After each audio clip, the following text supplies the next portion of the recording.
Everyone, this is SpiderMan, and my god, have I made a fool of myself. Now, in earlier videos, I've promised, no, I've sworn to get this episode in by the end of 2012. And by my calculations, that is not going to be possible. Let me explain this to you guys. The reason why I tried to promise this was to push myself to not do one episode a year. And that thought terrified me, like, wow, is it really getting this bad? Because I remember in the early days, I could get like 10 episodes in a year. And with each year, that number got exponentially smaller to where it's now just one episode a year. But when you really think about it, there is a lot of content each year. Probably the same amount if you count in the length of every single video within the continuity I created.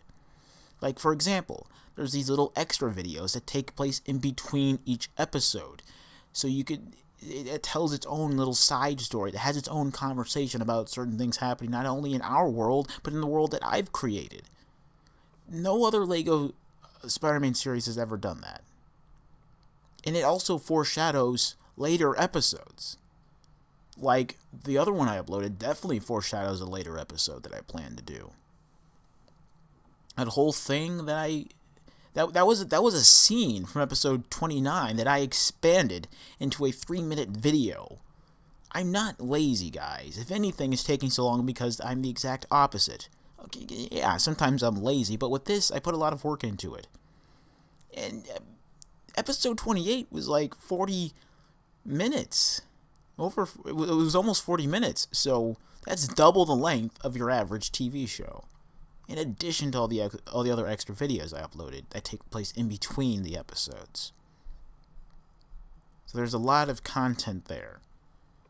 But if it's not the official episode, I feel like you guys aren't as excited for it. If my favorite YouTuber was uploading extra little bits, leaving clues in every single video for me to follow, I would be excited. Not as much as the actual series, but I would be almost as excited. Maybe they need to be more entertaining. I don't know. But let me just show you. There's a scene in episode 29 that is 10 minutes long. Almost 10 minutes long. It's about 10 minutes long, and it's in the same room. The same room for 10 minutes. I think episode 29 will probably be around the same length as episode 28, if not longer. And there has been a bit of delay because installing symphonic orchestra, as I told you guys was a chore all its own. And I don't recommend it for anyone who isn't even remotely tech savvy. I don't really consider myself tech savvy, but it took me all of Christmas Day to get all of this up and running. Even though I had all the things necessary, there were still extra things I needed to do to get this thing up and running. And I felt like that felt amazing, actually, going through all of this trial and error to get this thing working. So it felt all the more satisfying going through all that crap before, so I don't regret it. Unfortunately, I found out that the program does not do musical typing, and that's what I've been doing for the last 2 years. If you don't know, musical typing is where you type on the keyboard, like a computer keyboard, not an actual keyboard. I have a laptop, so the laptop keyboard is when you type on there to produce the sounds. So you have to kind of relearn the keys on the keyboard, like the Q or W or the Z and the A would make certain sounds. You gotta have to ignore what you've learned with an actual keyboard and apply that to the positions on the laptop's keyboard.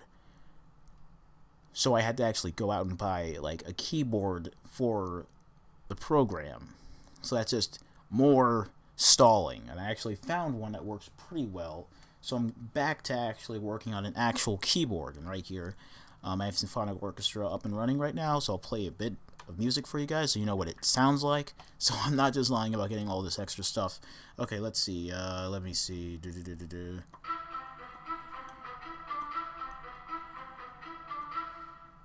Let's play some Batman. Let me see how do I... Yeah.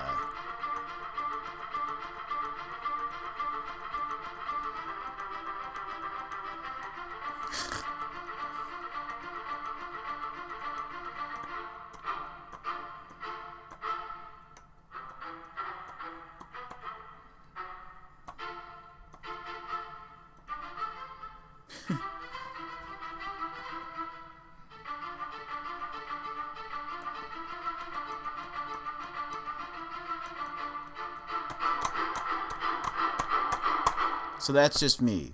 That's not actually going to be in the soundtrack, but that's what it's going to sound like. So as I told you, see, it sounds decent. There's a whole bunch of instruments. It's great. The keyboard's awesome. It's hard to.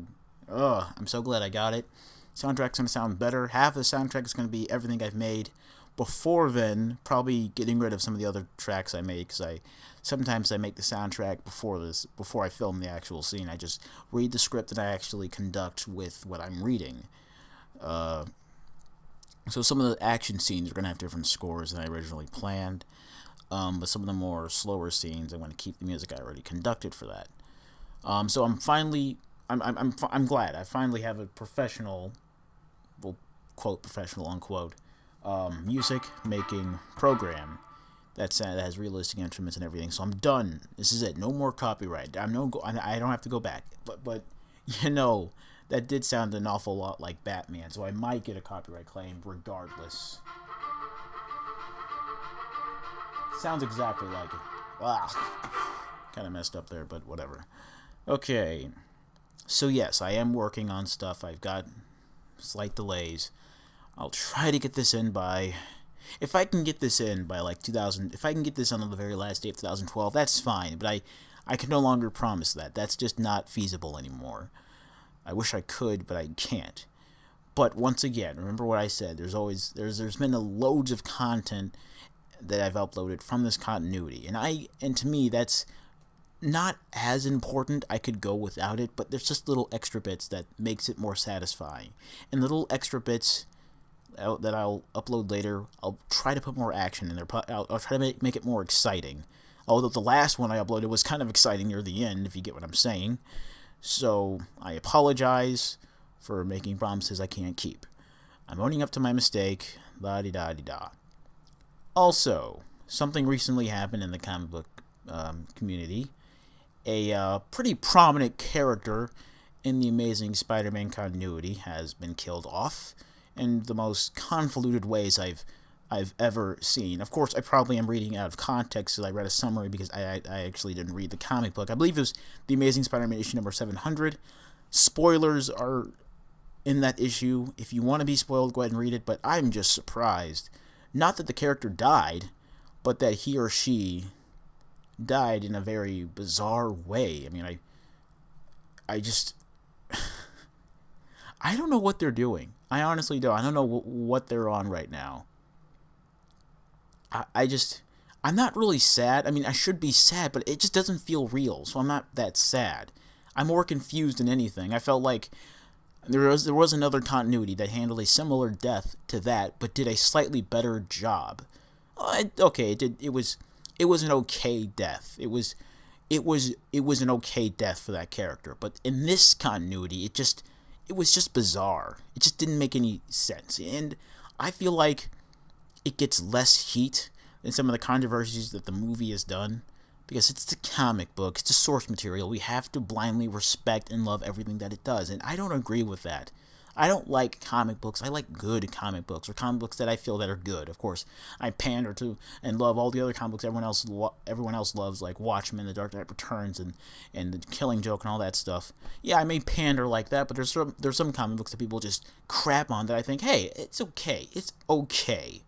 So, but it's the source material, so people will go easy on it. Or maybe it's just a small number of people that are hating on Controversies in Spider-Man comic books, because it's a smaller community than the movie-going public. Because the movie-going public, whenever a big movie's being released, it's huge, it's worldwide, it's everywhere. But with a comic book, it's a smaller community, therefore the outcry, the controversy is somewhat smaller.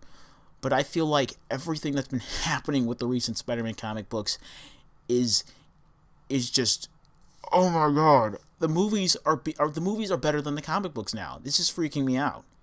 You know? I mean, everyone else is raised under the notion that, oh, it's the comic book, it's free from criticism. No. And I think the older comic books should be criticized as well, because some of the older Spider-Man comic books make no damn sense at all. Some of them are just bizarre. And if you really want to look at Tobey Maguire dancing all around Spider-Man 3, look in the past. There's some really just bizarre things, especially Silver. Silver Age is just just weird, man. But, you know, it's the source material. We have to respect it. But I respect it. Don't get me wrong. I don't have to like it, all right? I don't have to love these compelling Silver Age stories. But you know, I respect what it's done. I respect the history, but that doesn't mean I should like it. So look up that character death if you want to. And the reason why I'm going on about this is it's a pretty prominent character in the series, and this character's death, him or her, whatever, is a kind of a big deal to certain people, probably you guys. So, you know, just be aware. I believe it's issue number 700. I don't have the page open right now. Just maybe 700 is near, or just look up Marvel Wikia and click on the 616 Spider-Man continuity, and it will tell you which character has died. But I warn you, it's a spoiler, and it's a pretty prominent character. So that's all. Once again, I apologize for the delays. It probably won't happen again. This episode is bigger than I thought it would originally be. As I said, it'll probably be longer than episode 28. Maybe for about 10 minutes, maybe. At the very most, actually. If at the very least, it will be probably the same length, or a little bit shorter. So it will be around the same length, because that scene in one room for 10 minutes is kind of ridiculous. Okay, so that's pretty much it. I apologize. I'm gonna get back to work. I think that's it. All right. Thanks for watching.